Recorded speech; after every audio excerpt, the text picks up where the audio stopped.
Hello, Sagittarius, Sun, Moon Rising, and Venus signs. Kamusta kayo? Sana po ay nasa mabuti kayong kalagayan. Welcome back po sa Star Tarot. At kung bago kayo rito, welcome din po kayo. Please subscribe, like, share my videos, and leave me a comment kung nakaresonate po kayo. Thank you. Tingnan natin kung ano yung mga messages and energies surrounding you this week. Yung first card ninyo is your current energy, which is Judgment. Second card ninyo, anong dapat ninyong i-embrace this week? We have the Ten of Cups. Napakaganda. Ano naman yung kailangan ninyong iwasan? We have the Eight of Swords.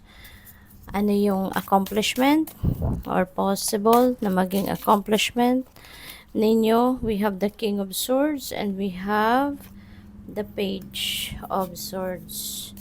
Blessings and opportunities that might come your way. We have the World. Wow, beautiful. Obstacle, anong possible na challenge. We have the Ace of Cups and we have the Eight of Pentacles. Ano naman yung advice sa inyo ng Spirit? We have the Three of Wands. That's beautiful as well kasi swerte yan. So, ito yung theme ninyo. No? Marami kayong pagkakabisihan. Maraming errands, maraming bagay ang dapat ninyong bigyan ng pansin. Kailangang multitasking kasi ito no? Kaya siguro kailangan ninyong attendan no, lahat ng ito sabay-sabay, no? Magsasabay-sabayin nyo na lang siguro para na may magkaroon kayo ng accomplishment, may matapos kayo, yung gano'n. Kasi ano ito parang ang dami mong iisipin, dami mong trabaho, obligasyon, responsibilidad, no? Maaari din na merong mga deadline na kailangan ninyong ma-hit, no? Mga ganon. At pwede rin na mayroon din kayong mga decision making na kailangan gawin, no? Since nandito si Judgment, so yun ang current energy ninyo, si Judgment, no? So which is about decision making as well, no? Meron kayong mga importanteng bagay na kailangan ninyong pagdesisyonan around this time, and siguro ano din yan awakening din, so maaaring kailangan nyo din ngayon or inaanyayahan kayo ng universe na kayo ay mag-isip-isip, magnilay-nilay, magmuni-muni, kasi po pwedeng yung ano na to, yung bagay na to na kailangan ninyong pagdesisyonan. Baka matagal na tong dapat, no, na pinagdesisyonan ninyo. Maaring this is a situation na matagal na tong pabalik-balik. Kumbaga, maaring matagal na tong matagal ng panahon na bumabalik-balik ito sa buhay ninyo at siguro ini-ignore nyo lang or baka hindi nyo lang pinapansin or hindi ninyo napapansin. Pwedeng ganon, pwedeng intentional, pwedeng hindi, no? Depende yan sa inyong sitwasyon. But ito na naman siya, no? After a while, bumalik na naman. So ito yung panawagan sa inyo ng spirit sa ngayon. Pay attention to that. Sa ngayon, i-address mo na yung dapat na na sitwasyon dito na dapat ninyong solusyonan or kailangan na ninyong malagpasan, diba? So, para hindi na to balik ng balik, hindi na to maulit pa, maputol na kumbaga yung cycle nito, no? Kasi po pwedeng ilang beses na itong bumalik sa buhay mo, pero hindi mo pa rin ina-address ng tama, no? So, or hindi pa ninyo natututunan yung lesson na dapat ninyong matutunan. So, it could be in any area of life. Pwedeng sa relationship ninyo yan, pwedeng sa pamilya, pwedeng sa love life, no? So, depende sa inyong sitwasyon. But if this message resonates with you, then alam ninyo kung ano yung paulit-ulit, pabalik-balik na lang. Same story, no? So, anong dapat ninyong embrace sa ngayon? We have the Ten of Cups. Okay, so Ten of Cups is happy family, domestic bliss, no? So, napakaganda kasi this is Christmas season, mag-New Year, 'di ba? At masaya ang pamilya. So magandang panimula ng taon, no, na nagkakaintindihan ang lahat, nagmamahalan, nag-iintindihan, nagkakasundo, 'di ba? May mga reconciliation din dito, bonding moment ninyo, 'di ba? Kasama ang inyong mga mahal sa buhay. So this is a great time for you to to do that as well, no? Or spend time, 'di ba, with your loved ones. Kasi para sa pagpasok ng taon, maganda, no? Maganda yung samahan, no? Maganda yung relationship. Isa pa, maaari din ang iba sa inyo dito, meron ding mga successes, no? Na makakamit sa ngayon. Maaaring meron kayong mga financial success, material success na makakamit din at this time. Kaya good luck din sa inyo. um si ano naman, si what to avoid energy, we have the 7 or 8 of swords, doon dapat din ninyong iwasan sa ngayon kasi makaka-derail ito ng momentum, no, ng kasiyahan, 'di ba, ng success kung meron kayong ganito.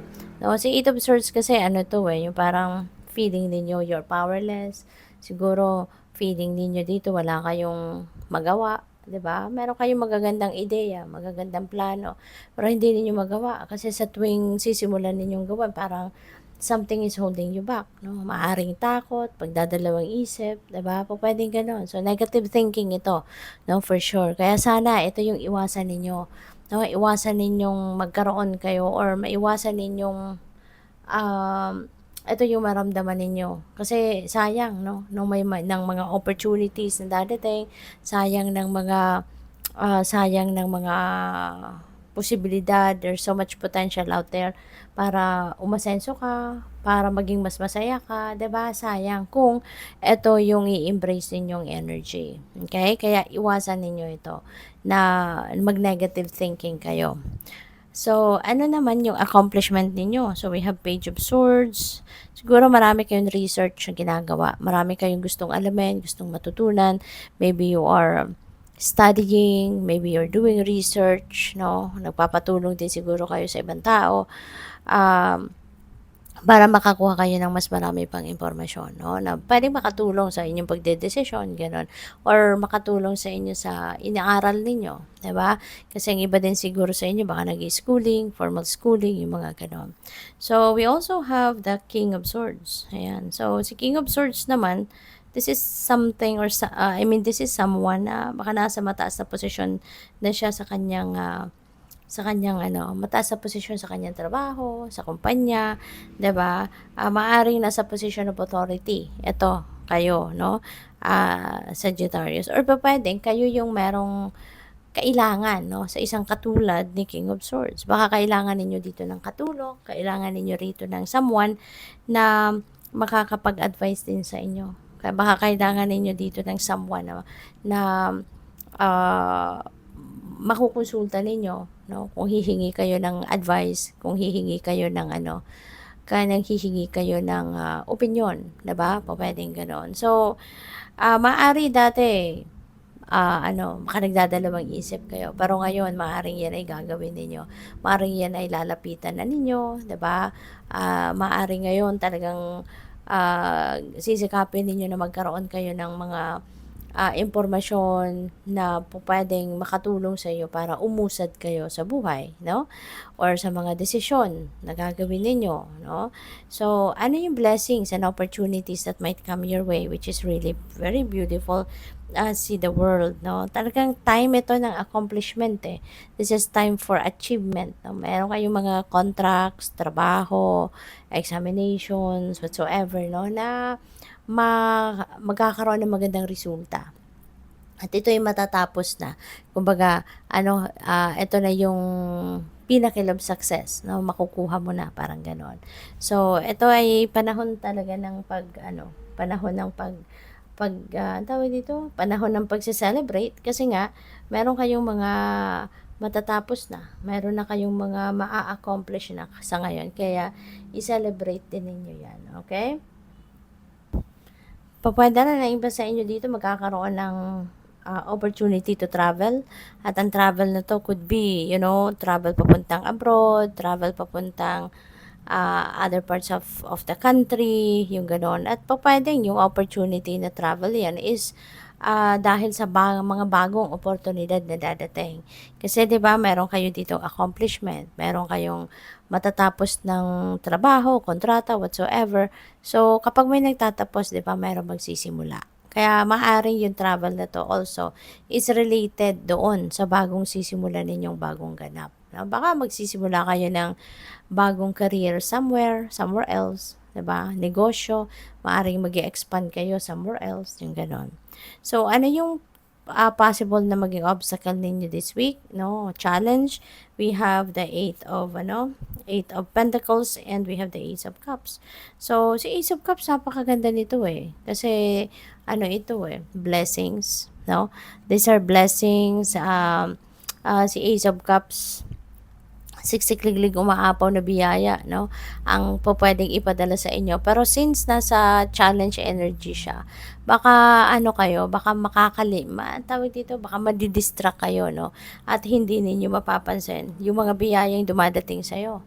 Baka distracted kayo, marami kayong bagay na inaasikaso at hindi ninyo na na napapansin ano, yung mga blessings na ibibigay sa iyo ng universe dahil you are so attached or you are so engrossed in whatever you are doing.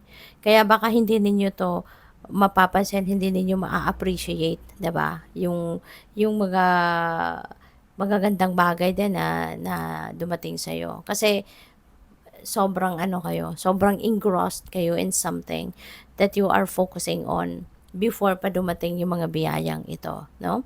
At si Eight of Pentacles din, pagsisikap ito eh regarding ano, pag-aaral, baka may inaaral kayo at maaring mahihirapan kayo doon no sa inaaral ninyo. Baka merong mga challenges, baka merong mga yung hindi madali para sa iyo, no? Maaring since distracted kayo po, pwedeng yung pag-absorb ng isip ninyo sa kung ano man yung inaaral ninyo, baka doon kayo magkakamali, no? Yung baka ma-misinterpretation yung mangyayari, hindi ninyo nagigets siguro, no? Kasi nga, pag distracted tayo, hindi ba? Hindi tayo makapag-focus sa kung ano yung inaaral natin, kung nag-aaral tayo, no? Which is, in your case, maaring meron kayong inaaral. Baka nagbabasa kayo or nag-formal schooling kayo, yung gano'n. So, baka yung challenge dito is yung iba siguro yung interpretasyon ninyo sa mga bagay-bagay, no, na inaaral ninyo, pupuwedeng gano'n. So, yung advice ninyo, Three of Wands, no, so which is good fortune. Merong babalot sa inyo ditong swerte, no. Kaya sana kung ano man yung mga negative energies na meron kayo or merong mga negative thoughts, feelings, emotions na maaaring nararamdaman ninyo, i-transmute nyo na yan into something positive, no? Leave that behind you at mas i-embrace ninyo yung positivity lang para nang sa gayon, kung ano man itong swerte na dadating sa inyo, talagang kumapit, no, sa energy field ninyo. Travel din, si Three of Wands, may travel din kayo. Meron din mga bagong opportunities dito na po pwedeng dumating sa inyo that will support kung ano man yung mga gagawin ninyo na talaga mga pinagplanuhan nyo na in the past, no? So, tignan natin kung ano yung final message ni Sagittarius, okay? Final message ninyo, friends. Ayan, fun support. So, makakatulong din ito. Siguro na may divert ang attention ninyo from being negative, no? From thinking negatively. So, makakatulong din ito na you will have, you're gonna have fun, you're gonna go out with friends, no? Kasi baka 'di ba? Matagal na kayong hindi man lang nakakapag-unwind, matagal na kayong hindi man lang nakakapasyal. So this is good, that will support you. Oh, I mean that will help you na magkaroon ng direction ng isip ninyo at malinawan din ang inyong isipan, 'di ba? Na hindi puro problema, hindi puro problem solving, 'di ba? Ang iniisip ninyo. So good luck. Thank you for watching. Love and light. Namaste.